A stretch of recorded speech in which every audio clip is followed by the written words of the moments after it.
Hey, what is up, guys? So we've finally come off the Sky Striker matchup, so we are now going to be moving back to MARINCESS for a little bit. So it means that I will be doing some feature matches of me playing this. Unfortunately, I wasn't able to record as much because sad news. Geek Retreat Halifax has closed down, so that means that yeah, that's why you won't see any advertisement for it up for the time being. It is quite a sad thing to say. But yeah, business. Profits went down, and yeah, without going into it, these things happen. They suck. But yeah, enough about that sort of ranting sort of thing. We'll be getting some more feature matches back up because there is another store that is allowing me to do feature matches there of the decks that are playing. I've been testing this mainly against my friend Lewis. Unfortunately, you've been the human guinea pig that has been subjected to, well, lots and lots of hand traps because that is effectively the format in a nutshell. So enough of it, we'll just get straight into the MARINCESS deck profile itself. So we play 3 Blue Tang, it's standard, you play it, it's a Foolish Burial of a MARINCESS monster when it's summoned, and then when it's used as an a link material for a water monster, you can excavate the top 3 cards of your deck. If it's a MARINCESS, you get to add it to your hand. You never play less than this is like Foxy plus Gazelle, so yeah. Then we play the 3 Seahorse. This is the extender of the deck. Unfortunately, you kind of have to play 3. Its second effect to summon by banishing from the grave never comes up, but it lets you special summon it to the zone a MARINCESS link monster points to. Unfortunately, a lot of the MARINCESS link monsters say summon to the zone that it points to, so you've got to be quite careful with how you do your zone placements on them, so it does actually matter. But this is just like free extender. You open this, you can just do full combo of this on its own. Then there is 3 Spring Girl. This is actually a very good extender because you banish a MARINCESS from the graveyard to summon this card, and then when it's sent to the graveyard for a link material for water monster, you send the top cards of your deck to the graveyard equal to the number of MARINCESSes you currently control, and for every MARINCESS card that goes to the grave, your opponent gets burnt 200 for each, so the burn does matter. I was testing against my friend TJ, who plays Dynamorphia, and just the mill 2 kind of just did it. So yeah, that is fun. Also, because it's level 4, it's free Bahamut plays, it's free Abyss Dweller plays. It's just overall good. Yeah. Then we play the 2 Pascalis. Some people have been playing 3. I prefer 2. Unfortunately, this is the one of the worst MARINCESSes, where if you open this on its own, it does nothing. You need to have another MARINCESS. So this is why I don't want it at 3. All the other 3 ofs they can just do the combo on their own. Unfortunately, this isn't as good. Its graveyard effect is great though. You banish it to add MARINCESS Wave back from grave to hand. Well, it might as well just say that because that's all I ever used to add it back for. Also, free extended to make Bahamut Toad. Then we play one of this. We only play this because Promethean Princess still exists. The amount of times where I've just played around Promethean Princess because if a MARINCESS will be destroyed by card effect, you can just banish this instead. It's just free protection. You send it off Blue Tang if you already have all your other extenders. And then 1 Maiden. So if you control 2 MARINCESS monsters, you can special summon this card from your hand or the grave to the zone a MARINCESS points to. It's just another extender. That's really it. Unfortunately, this is another one where if you open it on its own, it's not full combo. It kind of is a bit dead on arrival if your opponent plays Ash. And then the fun part of the deck, the unholy amount of hand traps. So 3 Ash, because you have to play 3 Ash. 3 Veiler, because Veiler is amazing. It hits everything, so yeah, it's fun. 2 Morna, it hits some things, not everything. Ghost Ogre hits some things, but not everything. And 2 Nibiru, because it hits some things, not everything.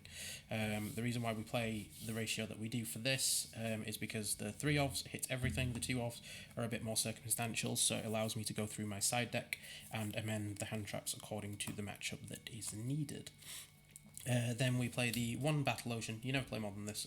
Your MARINCESS Link 1 searches it, so you have no reason to play more than 1. Also, we are now playing Crystal Heart. So the effect of this when monsters use as Crystal Heart as material is very, very good. So if you use Crystal Heart as a link material, your link monster is immune to your opponent's monster effects. But remember, it's opponents. So if you drop Nib, that's it. Your field's going.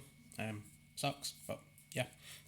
Also, the free equipping is just worth it because late games you can just make any link monster and then just start equipping stuff to it. So yeah, it is very, very good.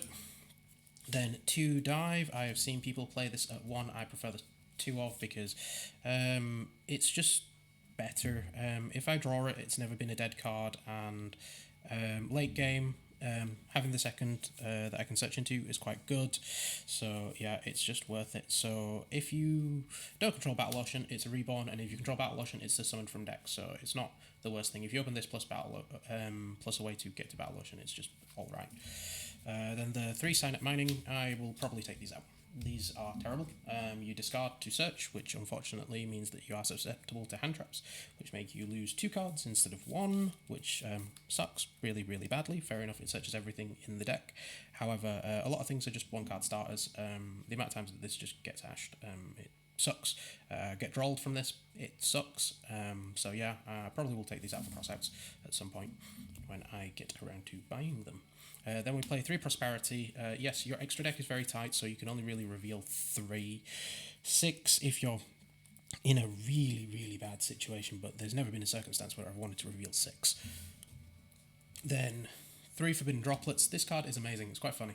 So you can go Battle Ocean, equip a bunch of Marincesses, and then go Droplet, ditch 3. So yeah, that's fun. And it counts the original types, so when they're equipped from the effect of Battle Ocean, when you send them off, they're treated as monsters, so your opponent can't respond with the monster effects. It's just amazing. I did contemplate playing Imperm over this, but for now I'm still sticking to the Droplets because the Droplets puts in way too much work. Then the 2 Talents, going second card. I mainly use it for just checking my opponent's hand because Marincess is a 1-card combo deck, so drawing 2 doesn't really matter that much, and stealing a monster, I can just make Zelantis. Honestly, just make Zelantis. You get waterlocked on your first summon of a Link monster, so stealing a monster doesn't really matter. Then 1 Call by the Grave. Hand trap's still a thing, so yeah, call by. And then the only trap that you play is Marincess Wave. I have seen some people play this at 3, I have seen some people play this at 1, I prefer it at 1 because it is searchable, and I've been able to just, like, get through games with just the Crystal Heart now, because I'm more playing into the Crystal Heart line. The protection of everything doesn't really matter because I usually only have 1 Link 1. Unfortunately, since I'm not playing Bahamut Toad line, I don't have as much protection, but the thing is, like, you play so many hand traps, you do have protection. I have learnt to kind of set this now and then, because kaijus are a thing, Underworld Goddess is a thing, there are loads of things that just like make this completely useless because I need to have a Link 3 to play it from the hand. So yeah, it's a very good card, just if your opponent knows how to play around it, you are having a bad day. Then off to the Link monsters, we play the 2 Blue Slug. This one adds Marincesses from the grave to the hand. It's very, very good. I have used it on many occasions just because it says you get waterlocked if you use this effect. So you, if you are going second, you have to make this to do the combo, but then you end up waterlocked halfway through, so then Zelantis can be dropped at any point, and your opponent doesn't have a field, which I've been heard that is very, very good. Then we play the 2 Sea Angel. I play 2, some people play 1. The reason why I play the second one is because a lot of people just kind of negate this, so the second one comes up in turn 2, turn 3. Not every single game is just going to be a blowout of you just dropping everything that you need and winning. So yeah, that's kind of why I play it that way. Then for the Link 2s, we play the 1 Crystal Heart. All you need to know about this card is if you use this as a Link material to summon a Marincess monster while Battle Ocean's on the field, it's immune to everything that your opponent controls. And we always like that bit because our opponent keeps on thinking, oh yeah, Marincess Wave's the card that makes stuff immune, and then they start dropping hand traps and losing very, very hard. Then 2 Coral Anemone. It's a free reborn and it adds a Marincess from grave to hand, so it's amazing. With Splash Mage, it's basically a 1 card into Zelantis or any other Link force, so, well, not with Splash Mage, but it's a 1 card into the Bubble Reef or it's Aqua Argonaut.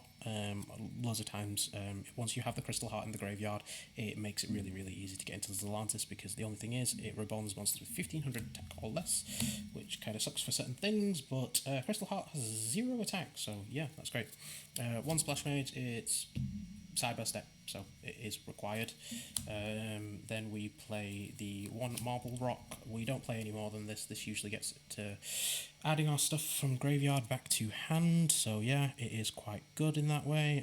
The negating attacks, well, not negating attacks, but reducing the damage to 0 and making it so both the monsters can be destroyed doesn't come up that much. Sometimes I have used it as an equipped material to Argonaut, so then this can get summoned up later on in the game, and it does matter. Adding MARINCESS cards from the grave to hand, always great. I just start off with going this add.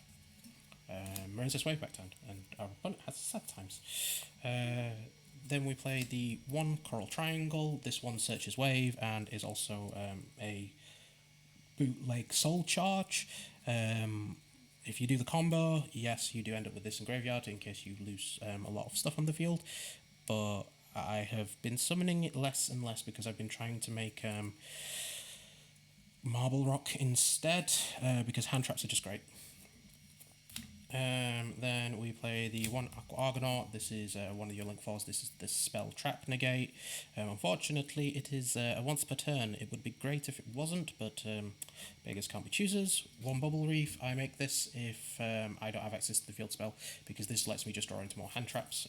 Yes, its revive effect is great because turn 2, turn 3 you can use it to revive banished Marincesses that you used for drawing, so you revive back your Coral Anemone and then you have good days. One Zelantis. There was a build that I saw someone playing 2 in. I don't see the reason to the second at the moment in time, but it is still a great card because you get waterlocked and then your opponent loses once you make this. Then we play the one Stealth Kragan. I still play it. The only reason I've kind of kept it in is because well, we traded off sharks, so we accidentally traded off all our Bahamut's and Toads, so that's why we kept the Kragan in. Also, this is just great out in the Nibiru token if you've given your opponent a Nibiru token. And then one Abyss Dweller. It sometimes comes up. It's very rare that it does. I have used it against Snake Eyes once or twice, but it's not needed as much. It's more of a, when you know the matchup you're going up against, you summon this. So I'm not really going into the side deck for this deck because it's circumstantial for my locals, and my locals, well, depending which ones I go to. If I go to Castleford, it's one set of side deck. If I go to Halifax, it's another, and if I go to Bradford, it's another. It's just based on what is there at the time. I wouldn't recommend using my side for any other events, especially if they're locals sorts of things, because I just cater it to the event that I'm going to, because we're all creatures for habit as Yu-Gi-Oh players, and it's very unlikely that someone plays something that they haven't played before, so yeah. Looking for feedback as always on this. It's been a while since I played MARINCESS. Hopefully I don't suck at it still, so yeah. Feedback is always appreciated. I'll be signing off. Peace.